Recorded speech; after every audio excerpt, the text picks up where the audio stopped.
check out our streaming schedule for this week. We've got tons of content in terms of the NFL and college football, as we're going live just about every single day this week.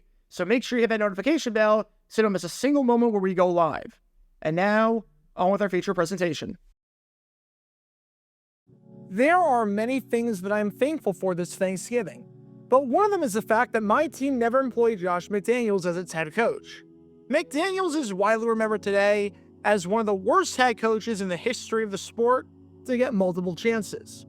Obviously, as an offensive coordinator, he was exceptional and won a fair amount of Super Bowls with the New England Patriots, with Tom Brady having some of his best seasons with him on the coaching staff. However, as the main man in charge, things were disastrous, with a new story seemingly every week that made you wonder how the man was employed. In 4 seasons, McDaniels went 20-33 as a head coach, which is even worse when you realize that he started the 2009 season with a 6-0 record. This means that in McDaniels' final 47 games, he went just 14-33, winning 29% of them. With both the Denver Broncos and the Las Vegas Raiders, he was so bad that he was fired in the middle of his second season, because his teams had hit rock bottom by that point. I've done many episodes of dumb decisions on Josh McDaniels, and some of the coaching mistakes and blunders that he's made. Most notably, his game on Sunday Night Football against the Pittsburgh Steelers, when his team trailed by 8 points with 2 minutes left, faced 4th and medium, and decided to kick the field goal instead of going for it, because he thought that he needed a touchdown and a field goal anyways, since it was a 2-score game, which, may I remind you, it was an 8-point game. It was a 1-score game. You can learn more about that by clicking the card in the upper right corner. This man right here, Josh McDaniels, made a ton of mistakes. However, you don't have to make a mistake. You can make a great decision right now by hitting that like button down below, subscribing, and turning on the notification bell so you don't miss a single video that we post on the channel. We post every single day about the weird and the wacky history of the NFL and about all these weird controversies that have taken place in the National Football League. So if you like that sort of stuff, then this is the place for you. Thanks in advance for your support as we try and hit 70,000 subscribers. But even though Josh McDaniels made many mistakes, and I mean many mistakes, perhaps the biggest mistake of his career was something that he wasn't even responsible for, that involved him because of someone else's blunder. Because in 2009, this man right here, Josh McDaniels, was coaching a game for the Denver Broncos against the New York Giants on a special Thanksgiving edition of Thursday Night Football on NFL Network. And after the game, all of the talk was about something that McDaniels did. Not because he necessarily did it, but because NFL Network decided to show it. And let's just say that viewer discretion is advised on this one. Because 15 years later, this feels like a good time to tell this story. Because this is the story behind one of the craziest broadcasting controversies and one of the dumbest broadcasting mistakes in the history of the NFL on Thanksgiving. Before I talk about the actual incident in question and what occurred afterwards, we need some context to understand the importance of this game, as well as how the game itself was going. It's November 26, 2009. It's week 12 of the NFL season, and we find ourselves at Mile High for this interconference battle on Thanksgiving between the New York Giants and the Denver Broncos. This was the 3rd Thanksgiving game of the triple-header, and it was being televised on NFL Network, back when not many people had NFL Network. However, for those who were able to watch this game, this was an absolutely monumental one for both of these teams that felt like a must-win. Both the Broncos and Giants enter this one with identical 6-4 records. And for the Broncos, to be 6-4 had to be a massive disappointment, seeing as they literally started the season 6-0. You were on a pretty bad skid and in the midst of one of the biggest collapses in NFL history, so you could not afford to drop your 5th straight, especially seeing as you trailed the San Diego Chargers by 1 game for the AFC West lead. And with a loss, not only would you drop pace on the division hunt, but there was a chance based on the results throughout the week that you wouldn't even be in the playoff picture. This was a must-win game in more ways than one. And the good news for the Broncos is that against the Giants team that was also going through some struggles of their own, as they had dropped 4 of their last 5 games following a 5-0 start themselves, the Broncos prevailed, taking it in convincing fashion by a final score of 26-6. For the first time in over a month, and for the first time since before their bye week, the Denver Broncos were victorious. And it's not hard to see why when you look at the performance. Denver dominated the time of possession, controlling the ball nearly 36 out of 60 minutes. When you've got roughly 60% of the possession, you're doing something right. The Broncos' defensive line was stout all game long, as not only did they force Eli Manning to get sacked 3 times, but they held the Giants to just 57 yards rushing on roughly 3.5 yards per carry. Not only did Denver force 3 turnovers, and not only did they hold very good running back Brandon Jacobs to just 27 yards rushing, but the Broncos became the first team to shut the Giants out in the first half in quite some time, while also scoring 4 times on their first 5 possessions, taking advantage of 4 straight 3-and-outs or fumbles on New York's first 5 drives of the game. For Bronco fans, this was a near-perfect game, and a great way to cap off their Thanksgiving, as the fans who decided to skip out on Thanksgiving dinner or leave early to attend this game were rewarded with a Thanksgiving treat. However, that's not to say that it was entirely perfect, because if there was one thing that plagued the Broncos and prevented them from potentially putting this game away earlier than they could have, it was penalties. Loads and loads of penalties. Yeah, there was a fair amount of dirty laundry called on the Broncos during this game, as they got flagged 8 times throughout the contest. But nothing was more egregious than shooting themselves in the foot on offense at home with false start penalties. The Broncos were in the middle of a very good drive, as after a 4th down conversion by Kyle Orton to its tight end, Tony Scheffler, Denver had the ball at the 7-yard line. Keep in mind, the Broncos were at home. Maybe something like this is a bit more excusable if you're playing on the road and you can't hear the snap count and the timing is all off. But at home, with a veteran quarterback, when the crowd is quiet and when they're not trying to distract you, there's no excuses for what's about to happen. After the Broncos get in the red zone, immediately, Daniel Graham gets called for a false start. Back it up to the 12-yard line. What happens on the very next play? Sure enough, another false start, as this time, it's Ryan Clady getting called for the penalty. The Broncos have now gone 10 yards backward on back-to-back false starts, all before calling an actual play. And sure enough, this wouldn't even be the last false start of the sequence, as 2 plays later, with the Broncos at the 9-yard line on 3rd and goal, Casey Weigman gets called for a false start. That's 3 false starts on this one sequence of downs while at home. The penalties forced Denver to have to settle for 3, making it a 6-0 game and ruining what was a very good drive and a very good chance to go up 2 scores. And you can bet that this man right here, head coach Josh McDaniels, was not too pleased about this whatsoever. How can you be? The one thing that will drive a coach crazy and drive him up a wall more than anything else is unforced errors and mental mistakes. Not being able to score a touchdown because the other team made a great defensive play, well, that's one thing. Not being able to score a touchdown because in a goal-to-go spot, your guys committed not 1, not 2, but 3 false start penalties, 3 pre-snap penalties to back up 15 yards. Literally any coach in football would lose their marbles at that one. If Mr. Rogers was a football coach, even he would lose his mind over that. So, McDaniels met with his team after the drive, and NFL Network camera crews decided that it was a good idea to air the message that McDaniels was given, which was a pretty common practice back then, and still is. As for what happened next, beautiful Thanksgiving evening here in Denver, but not happy times for head coach Josh McDaniels. All we're trying to do is win a motherfucking game.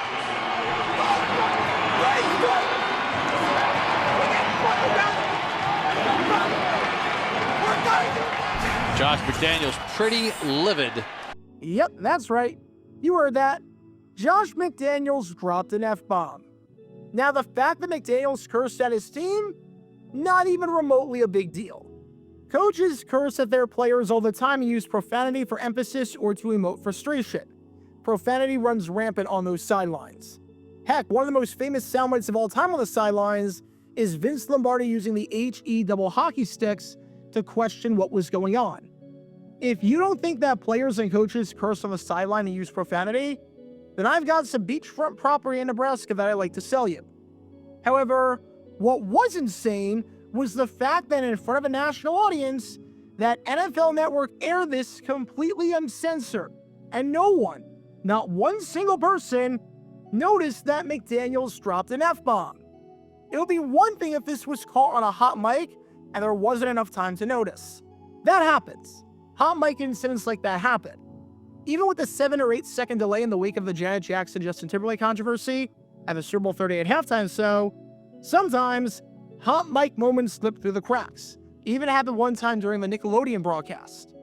But remember, this was a pre-taped segment. McDaniels chewed out his team immediately after they made a field goal. So this happened during the commercial break. Then, NFL Network led off with this coming out of the break.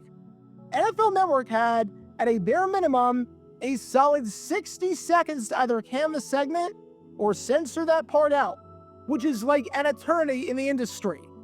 And not one person noticed that McDaniels was cursing up a storm and dropped a heavy curse word that probably should not be aired with children watching.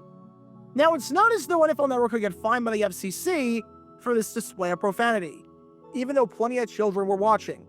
NFL Network is a cable network, so the rules of profanity don't apply there in the same way that they would apply if this incident happened on, let's say, CBS or NBC. If the rules did apply, South Park would not be a show.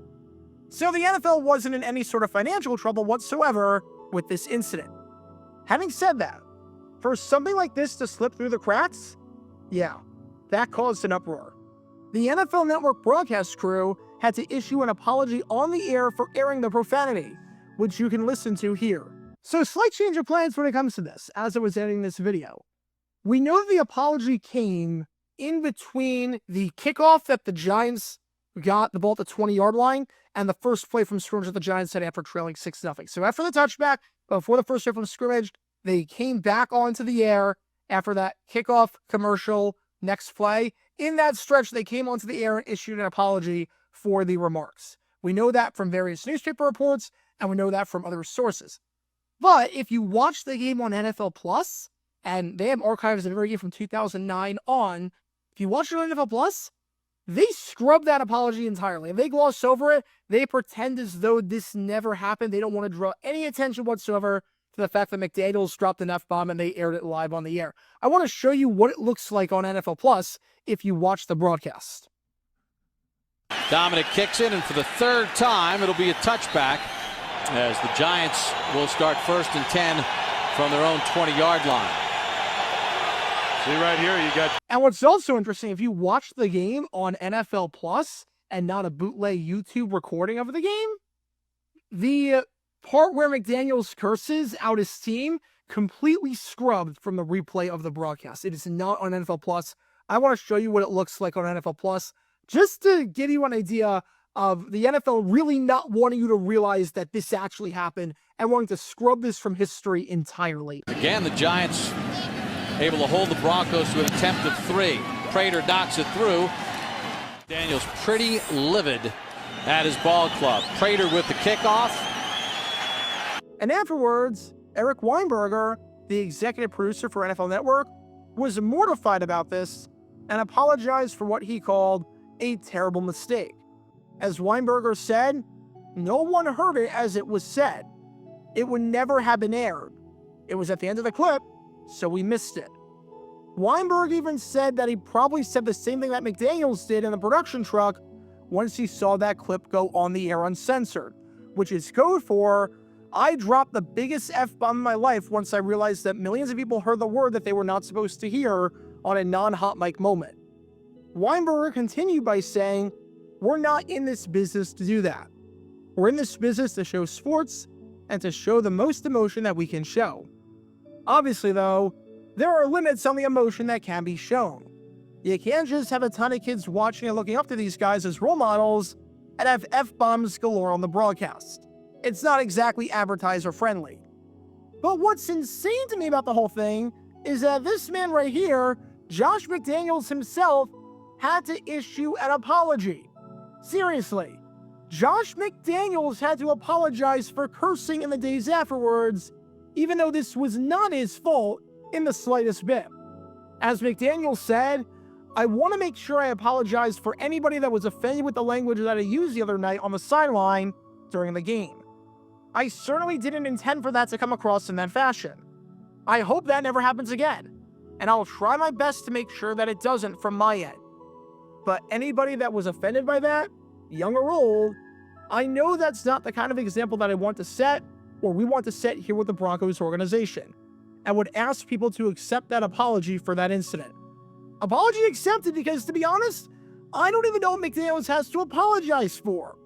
He didn't do anything illegal or against the code of conduct or something that we all agree crosses a line, like putting your hands on a player. He cursed out his team. That has happened on literally every single college and professional sideline in America at some point in time. It's not like he was cussing up a storm at church. He was doing this during a football game to motivate his guys and get their heads out of their butts after they made a crap ton of mental errors. Most of the people watching the broadcast had probably been exposed to that language at some point in time beforehand. It's not like McDaniels said something offensive.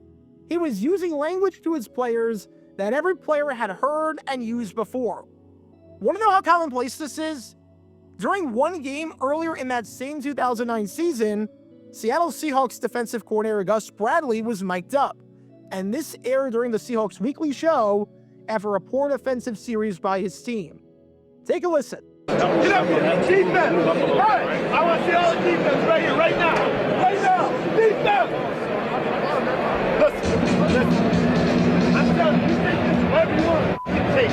Do your job! What? That's right, do your job! 2 yards inside the number, 2 yards inside the number!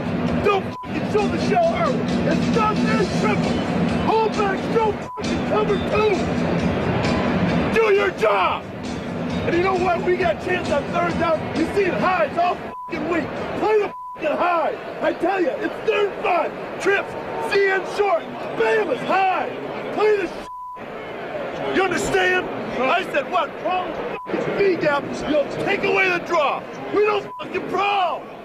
What? We're all on the fucking different pages? Oh, you know what we gotta do? We gotta do this. No. We don't have to do anything. We got 3 and out by guys doing their job. Then we get this series, and everybody else to do their own thing. So this was glorified by the NFL and NFL teams, and was extremely commonplace. Obviously, that was censored out. But it's not as though McDaniels did anything like assault a player, or call a player a racial slur, or demean a player by bringing up personal relationships. McDaniels did something that just about every coach has done. And if this offended any players, the players wouldn't have come even remotely close to playing in the NFL. And again, it's not his fault that this aired. He probably thought for sure that if the cameras picked this up, that it was going to be bleeped out, because why wouldn't it be? Keep in mind, McDaniels was also not mic'd up, so it's not as though he knew that he was going to be on the air for something like this. So combine that with the fact that if it did air, he thought it was going to be censored like everything else. You can't blame him at all for this. It's almost like if you have a movie that has a sex scene in it, and somehow, by a complete programming error, someone at Disney Channel screws up, and they show the movie, and they show the scene. Someone at Disney screws up royally, and shows the final scene of Sausage Party, because they put the wrong animated movie on. Now, the director of the movie has to come forward and apologize for that scene. Like, why would you? No one in that group was supposed to see that, and the intended audience for that knew what they were getting into and had no issue with it. That's not the director's fault at all. It wasn't his mistake for that. And likewise, that's not Josh McDaniels' fault at all.